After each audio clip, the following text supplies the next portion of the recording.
আসসালামু আলাইকুম সবাইকে। ধরুন আপনি কোনো জমির মালিক, আপনার প্রপার ডকুমেন্টস রয়েছে, আপনাকে আপনার জমি হতে সরিয়ে দেওয়া হয়েছে। আপনি কোন ধারায় মামলা করবেন? সুনির্দিষ্ট প্রতিকার আইনের ধারা ৮ নাকি সুনির্দিষ্ট প্রতিকার আইনের ধারা ৯ এর আন্ডারে? আজ আমরা আলোচনা করব সুনির্দিষ্ট প্রতিকার আইন 1877-এর ধারা ৮ এবং ধারা ৯ নিয়ে।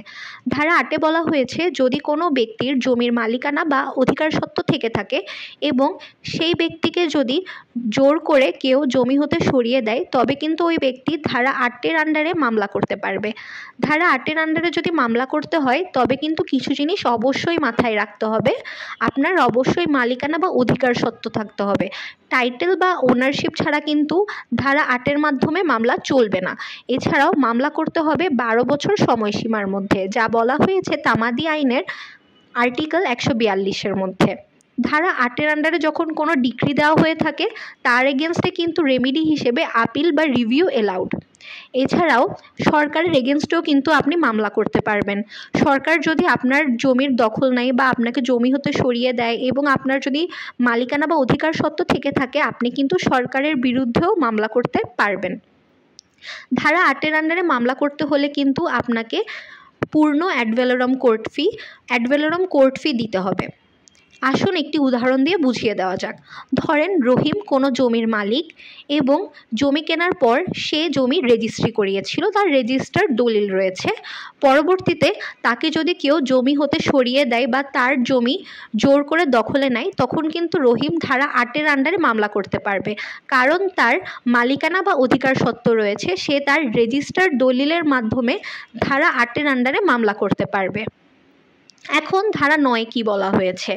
ধারা ৯-এ বলা হয়েছে, যদি কোনো ব্যক্তি শান্তিপূর্ণভাবে দখলে থাকে এবং পরবর্তীতে যদি তাকে কেউ বেআইনিভাবে বা জোরপূর্বকভাবে তার কোনো ধরনের সম্মতি ছাড়া তাকে যদি বেদখল করে, তবে কিন্তু ওই ব্যক্তি ধারা ৯-এর আন্ডারে মামলা করতে পারবে।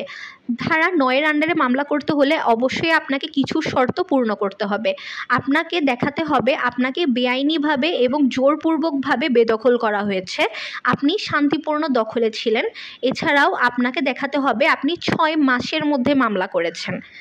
যখন ধারা ৯-এর আন্ডারে কোনো ডিক্রি দেওয়া হয়, তখন কিন্তু এর এগেনস্টে আপিল বা রিভিউ এলাউড না, তো এর রেমেডি হিসেবে রিভিশন করা যায়। একটি উদাহরণ দিয়ে বুঝিয়ে দেওয়া যাক।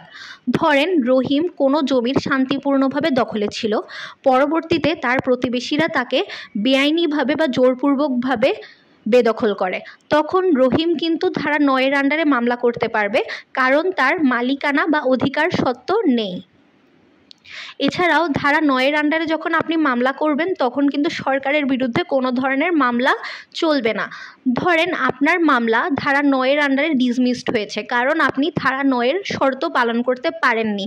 আপনি ধরেন ৬ মাসের মধ্যে মামলা করতে পারেননি বা আপনি শান্তিপূর্ণভাবে দখলে ছিলেন না, তখন কিন্তু আপনি ধারা ৮-এর আন্ডারে মামলা করতে পারবেন।